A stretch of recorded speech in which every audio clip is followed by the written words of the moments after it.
पहला दगड़ियों मैं खष्टीपुरा पहाड़न बड़ों को प्रणाम, छोटों को खूब ढेर सारा आशीर्वाद।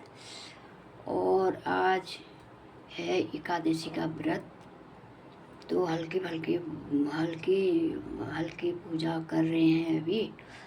और उद्यापन वो पे करती हूँ सुबह। अभी रात को मतलब खाली ऐसे ही आलू बिना नमक के वो चिप्स जैसे खा लेती हूँ, घी में बना के कड़कड़ी जैसे बना के। और सुबह ही करती हूँ। अभी हल्की फुल्की वाली भोग लगा रखा है ठाकुर जी को भी। और एक भजन गाना कोशिश करनी, सुनिए आप लोग। थोड़ी देर तुलसा महारानी को भी छोटी डिब्बे में लगाए थे, उनको भी थोड़ी अंदर लाई हूँ। और अभी फिर सुबह को फिर बाहर ही रखूँगी। तो बाहर चल रही हवा बहुत ज़्यादा। वहाँ घी का दिया लगाना लकड़ी डर अंदर ही लगा रखा है। और एक छत में जाएंगे तो वहाँ लगाएंगे। हवा चल रही है आज ज़्यादा।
दगड़े और टूटी फूटी वाणी जैसी भी है, सुनना यार।